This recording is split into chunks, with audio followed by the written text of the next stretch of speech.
Hello. I'm talking about verses from the Dhammapada, and today I'm going to talk about some of the verses from the Fool section, the Fool. And yes, there are, as I've said before, there are many, many different translations of the Dhammapada.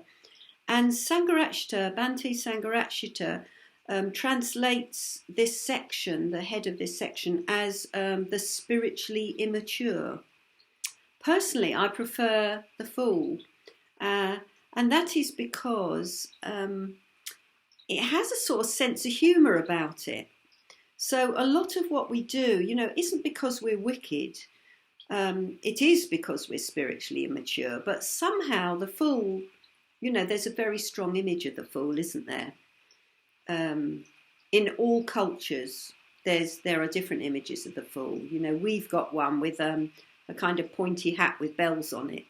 And in Native American Indian culture, the Fool, walks backwards and does everything backwards and so on. But I think the word the Fool has quite a playful image to it, which is helpful because it encourages us not to think that we're very lacking in some way. In a way that nothing can be done about. But actually, we just kind of trip up. Even the spiritually immature sounds rather serious, because whether you're spiritual or not, karma operates and our good deeds have positive effects and our negative deeds don't. So anyway, I'm going to talk about these verses from the Fool. So it begins, long is the night to the watcher, long is the league to the weary, long is the round of rebirth to the foolish who fail in the Dharma.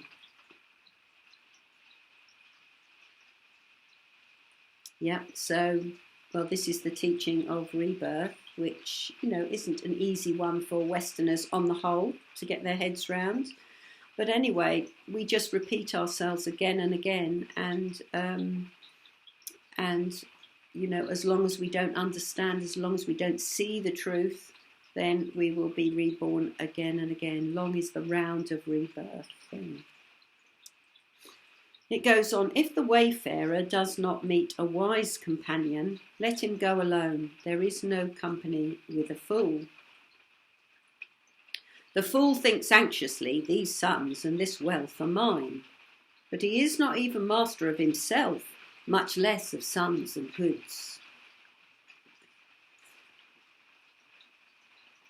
So, we need to spend time with people that have some insight, that are living a life that we admire, that here is being called a wise companion. Otherwise, it's better to be on our own.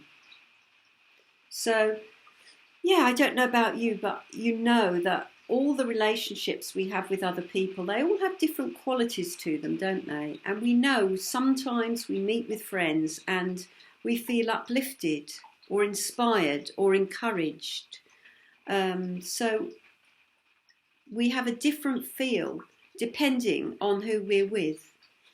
And sometimes we might have a friend that, we know that maybe we always get into gossip with or negativity, or it's just very superficial and basically it doesn't lead to any depth.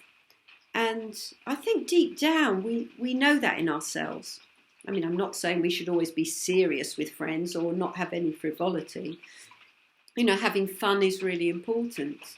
But actually, we do need to make choices and to notice. I mean, this isn't just about the other person, but how we are affected. What does it bring out in us when we're with particular people? So we all need a wise companion. And yes, if I think of all my different friends, and they're all very different to each other, there are some friends who well, the basis of that friendship is our practice, maybe our meditation practice. Some friends definitely are in my life through meditation and through the kind of meeting, the way that we can meet on that basis. Other friends, not so much. It might be based on having fun, or having, being creative. So yeah, the main thing is to notice the effect that different people have upon us. And well, it is important to have time alone as well, isn't it? So if a wayfarer does not meet a wise companion, let him go alone. So we don't always want to be distracting ourselves. Time alone is really important.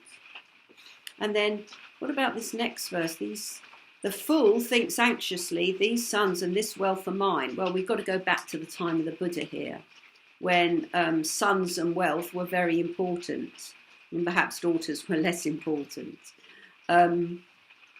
He is not even master of himself, much less of sons and goods.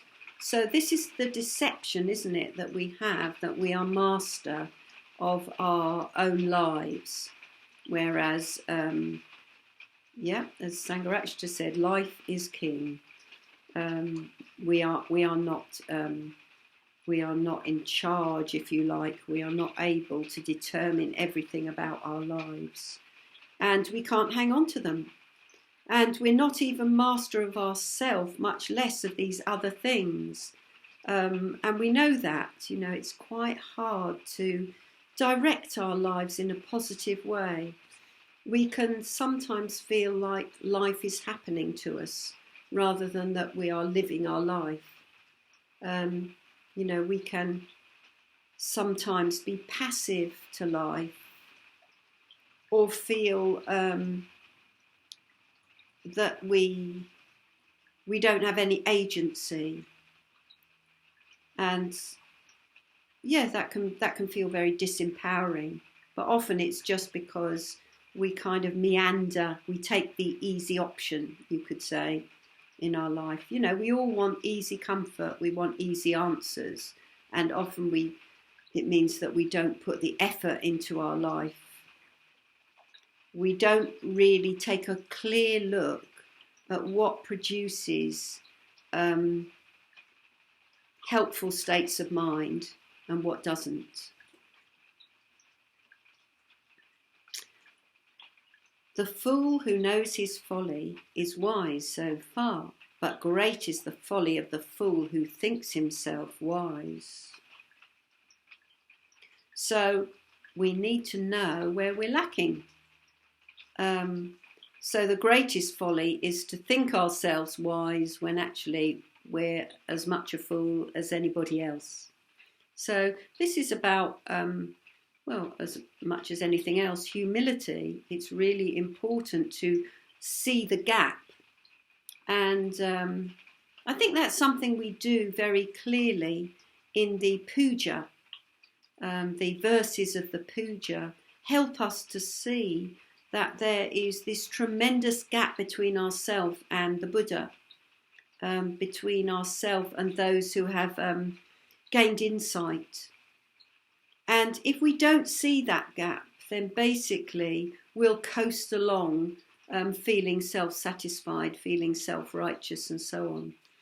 So it's only by acknowledging our weaknesses and where we go wrong that actually we'll do something about it. We'll make an effort. So this is very important. And then it goes on to say, though a fool knows a wise man all his life, he will understand the truth as little as the spoon savours the soup. So it's quite a good verse, this, quite a humorous verse. So, if we... I wonder really if partly this verse is about,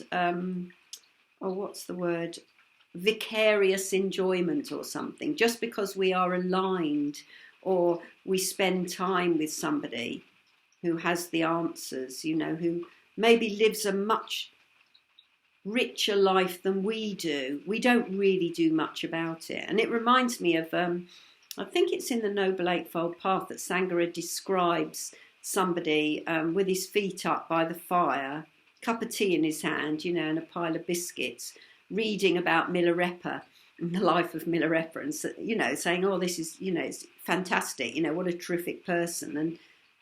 And actually the contrast, and just doing nothing about it themselves, you know, seeing that actually, yes, there was this wonderful being that gained enlightenment, and thinking enlightenment is marvellous, but, you know, basically eating all the biscuits. So, yeah, obviously the spoon can't savour the soup. And that's how detached from wisdom the fool is, unless he does something about his folly. But when a thoughtful man knows a wise man, even for a little while, he will understand, as the tongue knows the taste of the soup. So, yeah, you know, this reminds me of how a lot of us come along to Buddhism. You know, maybe we even just sat in the shrine and looked at the Buddha image on the shrine and felt, here is something important. This is really important. I know it, you know. I feel calm. I feel